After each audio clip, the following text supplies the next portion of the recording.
नमस्कार, शब्द साची विंध्य के इस समाचार बुलेटिन में आपका स्वागत है। मैं हूं आपके साथ नियाजिया। शुरुआत करते हैं हेडलाइन से। रीवा में उप मुख्यमंत्री ने बोर्ड परीक्षा के मेधावी विद्यार्थियों को किया सम्मानित। रीवा में प्रेमी के साथ मिलकर पत्नी ने किया घिनौना कांड।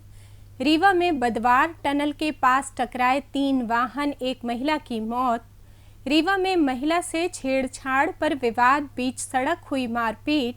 रीवा में उप मुख्यमंत्री ने मनकामेश्वर मंदिर के सौंदर्यीकरण का लिया जायजा। रीवा में उप मुख्यमंत्री ने जनता दर्शन कार्यक्रम में सुनी लोगों की समस्याएं।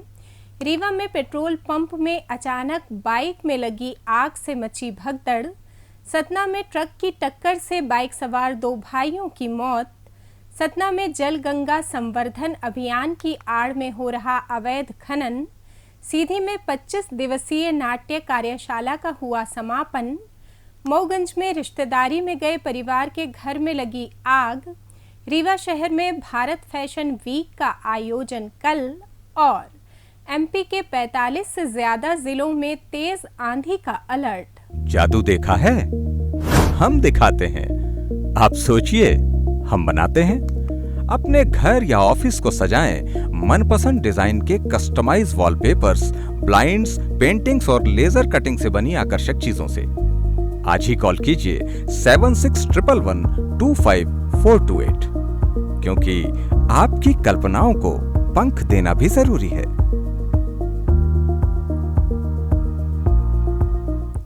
अब खबरें विस्तार से। रीवा में शिक्षा विभाग द्वारा माखनलाल चतुर्वेदी पत्रकारिता विश्वविद्यालय के सभागार में संभाग स्तरीय प्रतिभा सम्मान समारोह आयोजित किया गया, जिसमें रीवा संभाग के 66 छात्र छात्राओं को मध्य प्रदेश के डिप्टी सीएम राजेंद्र शुक्ला ने सम्मानित किया। सम्मानित होने वाले इन होनहार बच्चों ने 10वीं और 12वीं बोर्ड के परीक्षा परिणाम में सर्वाधिक अंक प्राप्त कर टॉप 10 की सूची में अपना स्थान बनाया है। सम्मान समारोह में सांसद जनार्दन मिश्रा, बीजेपी जिला अध्यक्ष वीरेंद्र गुप्ता, जिला पंचायत अध्यक्ष Neeta Kol, Rewa commissioner BS Jamod, school शिक्षा विभाग के जेडी सहित सभी जिलों के डीईओ एवं प्रतिभाशाली छात्र छात्राओं के साथ उनके अभिभावक और स्कूल टीचर्स मौजूद रहे। बता दें कि पहली बार रीवा संभाग के 66 बच्चों ने एमपी की मेरिट लिस्ट में स्थान बनाए हैं। हाई स्कूल और हायर सेकेंडरी में विंध्य क्षेत्र के लगभग 66 बच्चों ने प्रदेश की मेरिट लिस्ट में अपना स्थान पाने में सफलता प्राप्त की है।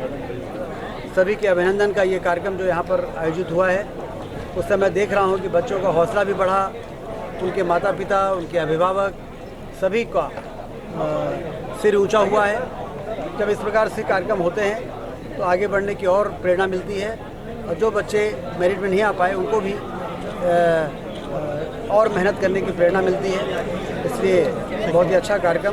शिक्षा के क्षेत्र में लगातार हम शिक्षा के स्तर को बेहतर करना, जिससे कि बच्चों को मूलभूत सुविधाओं की परेशानी न हो, शिक्षकों के अंदर और ज़्यादा बेहतर तरीके से उनकी ट्रेनिंग से लेकर और उनके अंदर ये भावना रहे कि हम यदि मेहनत करेंगे तो हमारे बच्चे अच्छा परफॉर्म करेंगे, उससे शिक्षकों का भी प्रतिष्ठा बढ़ती है। सर, मेरा नाम प्रज्ञा जायसवाल है और मैं सिंगरौली से आई हूँ। हमारे विद्यालय का नाम ग्लोरियस पब्लिक हाई स्कूल निवास है। सर, मैंने 500 में 500 स्कोर किया है और 100% रहा है सर मेरा स्कोर। कितनी मेहनत की थी, कितनी पढ़ाई की थी?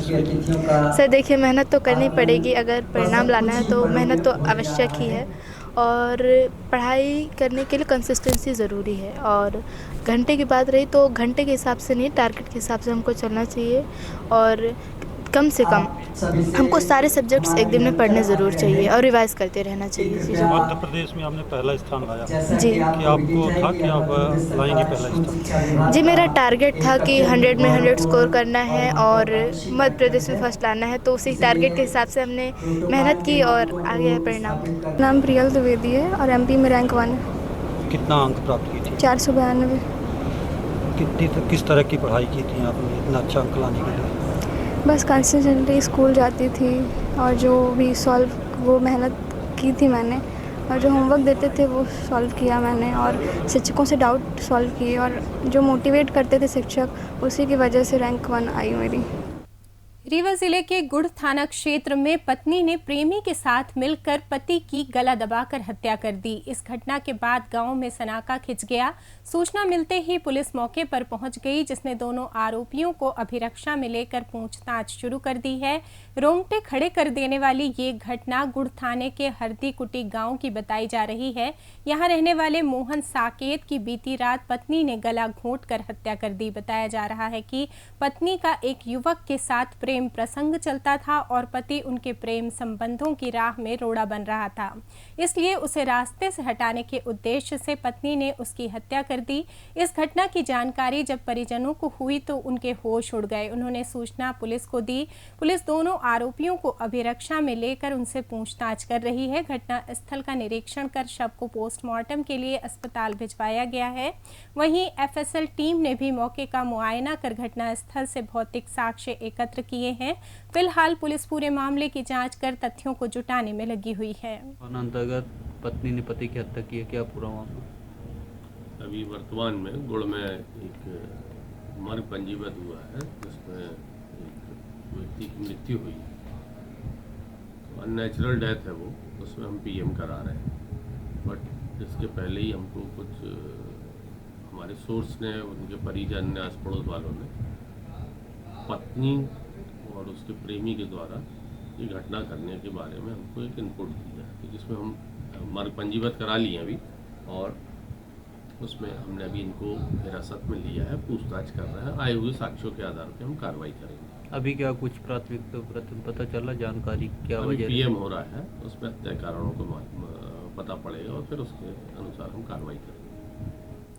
रीवा जिले के गुड़ थाना क्षेत्र में बदवार टनल के पास बीती देर रात हुए सड़क हादसे में एक कर 3 वाहन टकरा गए, जिसमें एक महिला की मौत हो गई जबकि 3 लोग घायल हो गए। घटना की सूचना पर पहुंची पुलिस ने घायलों को उपचार के लिए अस्पताल भिजवाया है और मामला दर्ज कर जांच शुरू कर दी है। घटना के संबंध में राजेश कोरी निवासी जनकपुर कुचवाही जिला सीधी ने बताया कि वो पिकअप वाहन से परिवार वालों के साथ मैहर देवी दर्शन करने जा रहे थे।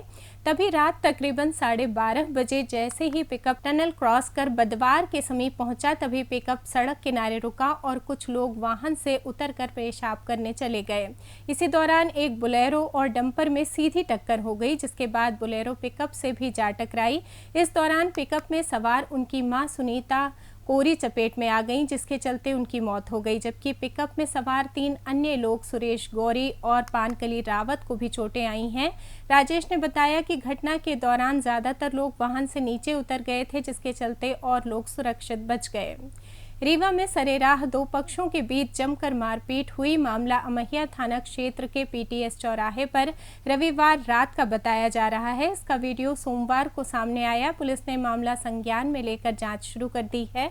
जानकारी के मुताबिक एक महिला अपने पति और परिजनों के साथ सब्जी खरीदने निकली थी। इस दौरान सड़क पर शराब के नशे में धुत कुछ असामाजिक तत्वों के गुट ने महिला को लेकर अश्लील टिप्पणी कर दी। इसके बाद दोनों पक्षों में विवाद हो गया और बात मारपीट तक पहुंच गई। विवाद के चलते इस दौरान कुछ देर तक आवागमन भी बंद रहा और लोग तमाशबीन बने घटना को देखते रहे। मामले में अतिरिक्त पुलिस अधीक्षक विवेक लाल ने बताया कि पीटीएस चौराहे में रविवार की रात 2 पक्षों के बीच हुई मारपीट का वीडियो सोशल मीडिया में वायरल हुआ है। पूरा मामला छेड़खानी से जुड़ा हुआ है। वीडियो वायरल होने के बाद मामले को संज्ञान में लिया गया और मामले की जांच की जा रही है, जिसके बाद आगे की कार्रवाई की जाएगी। पीटीएस चौराहा था, वहाँ पे शायद कुछ छेड़छाड़ के मामले में आपस में वाद विवाद है, तो जिसका वीडियो भी वायरल हुआ है, तो ये संज्ञान में आया है हमारे, जिसकी हम जांच कर रहे हैं। आए हुए साक्ष्यों के आधार पर इस पर कार्रवाई करेंगे। रीवा में उप मुख्यमंत्री राजेंद्र शुक्ल आज कोठी कंपाउंड स्थित मनकामेश्वर मंदिर पहुंचे, जहां मंदिर परिसर एवं आसपास हो रहे सौंदर्यीकरण कार्य का वृहद निरीक्षण किया एवं संबद्ध जनों से कार्य के संबंध में चर्चा की। इस दौरान उन्होंने कार्य में प्रगति लाने सहित अन्य जरूरी दिशा निर्देश दिए। बता दें कि उप मुख्यमंत्री राजेंद्र शुक्ल की पहल पर जन सहयोग से कोठी कंपाउंड स्थित मनकामेश्वर मंदिर का सौंदर्यीकरण कार्य किया जा रहा है। इसके साथ ही उप मुख्यमंत्री राजेंद्र शुक्ल ने आज रीवा में निर्माणाधीन पीडब्ल्यूडी भवन का भी निरीक्षण किया एवं निर्माण कार्य की अद्यतन स्थिति की जानकारी प्राप्त की और आवश्यक निर्देश दिए। रीवा में उप मुख्यमंत्री राजेंद्र शुक्ल ने आज जनता दर्शन कार्यक्रम के तहत अमैया स्थित आवास पर क्षेत्रीय जनों से भेंट की। इस दौरान उन्होंने लोगों की समस्याएं सुनी और समाधान का आश्वासन दिया। उप मुख्यमंत्री ने क्षेत्रीय जनों से प्राप्त हुए सुझावों के क्रियान्वयन का भी भरोसा दिया और लोगों की समस्याओं के यथासंभव निराकरण हेतु संबंधित स्टाफ को निर्देशित किया। रीवा शहर के सिविल लाइन थाना के समीप संचालित कनौडिया पेट्रोल पंप में बाइक में अचानक आग लगने से भगदड़ मच गई। इस दौरान पेट्रोल पंप में लगे अग्निशामक से आग पर काबू पाया गया। हालांकि आगजनी की सूचना पर तत्काल दमकल का वाहन भी मौके पर पहुंच गया, लेकिन उससे पहले ही आग पर काबू पा लिया गया और एक बड़ी दुर्घटना टल गई। इस पूरी घटना के संबंध में खन्ना चौराहे में बाइक रिपेयरिंग की दुकान संचालित करने वाले असलम खान ने बताया कि वो पल्सर बाइक लेकर पेट्रोल पंप में पेट्रोल डलवाने आए थे। जैसे ही पेट्रोल डलवा कर वो बाइक स्टार्ट कर चलने लगे तभी अचानक बाइक में आग लग गई। इस दौरान तत्काल पेट्रोल पंप के कर्मचारियों ने अग्निशामक से आग पर काबू पाया। माना जा रहा है कि भीषण गर्मी की वजह से ये घटना हुई। सतना जिले में सतना पन्ना हाईवे पर बरेठिया के पास एक तेज रफ्तार ट्रक ने बाइक को पीछे से टक्कर मार दी। हादसे में बाइक सवार 2 भाइयों की मौत हो गई। मृतकों की पहचान राम नरेश दाहिया और ब्रजेश दाहिया के रूप में हुई है। दोनों पन्ना जिले के जिगदहा के निवासी थे। बताया जा रहा है कि राम नरेश की मौत घटनास्थल पर ही हो गई, जबकि ब्रजेश ने गंभीर हालत में जिला अस्पताल ले जाते समय रास्ते में दम तोड़ दिया। परिजनों ने बताया कि दोनों रिश्ते के भाई हैं और रविवार को किसी काम से सतना आए थे। देर रात दोनों वापस गांव लौट रहे थे, तभी हादसे का शिकार हो गए। हादसे के बाद ट्रक चालक वाहन समेत फरार हो गया। नागौद थाना पुलिस ने मामले में मर्ग कायम कर जांच शुरू कर दी है। सतना में जल गंगा संवर्धन अभियान की आड़ में नगर परिषद अमले की शय पर अवैध उत्खनन कराया जा रहा है। स्थानीय लोगों ने आरोप लगाया है कि हजारों डंपर मिट्टी का यहां से परिवहन किया जा चुका है। लगातार हो रहे अवैध उत्खनन से बरुआ नदी का अस्तित्व खतरे में आ गया है और धीरे धीरे नदी की धार टूट रही है। सीधी में 25 दिवसीय नाट्य कार्यशाला का आयोजन किया गया, जिसमें बड़ी संख्या में बच्चों ने रंगमंच के गुर सीख कर रंगारंग कार्यक्रम की प्रस्तुति दी। कार्यशाला में अभिनय के क्षेत्र में अपनी पहचान स्थापित कर चुके विशेषज्ञों द्वारा अभिनय की बारीकियां सिखाई गईं। कार्यशाला में चेहरे की भाव भंगिमा, शारीरिक प्रदर्शन, वॉइस मॉड्यूलेशन सहित कैमरा संचालित रोशनी व छाया ज्ञान एवं संगीत सहित अन्य जानकारी दी गई। बघेली संस्कृति के संस्कार, गीत व नाटक कला में पारंगत बनाने के लिए विभिन्न नाटक भी कराए गए। आयोजन की जानकारी नीरज कुंदेर व रोशनी प्रसाद दुबे ने दी। कार्यशाला के समापन पर प्रतिभागियों ने बघेलखंड की संस्कृति पर आधारित गीत व रोशनी प्रसाद दुबे ने निर्देशित अपने नाटक बुरा मान जाएंगे की प्रस्तुति दी। मोगंज जिले के टटिहरा कला गांव में इख्तियार अहमद खान के घर में बीती रात करीब 1 बजे आग लग गई। घटना के समय परिवार रिश्तेदारी में गया हुआ था। आग की लपटें देखकर आसपास के लोग मौके पर पहुंचे। स्थानीय लोगों ने आग बुझाने का प्रयास किया। जब आग पर काबू नहीं पाया जा सका तो फायर ब्रिगेड को बुलाया गया। फायर ब्रिगेड ने करीब 2 घंटे की मशक्कत के बाद आग पर काबू पाया, लेकिन तब तक घर में रखा सारा सामान जलकर राख हो गया।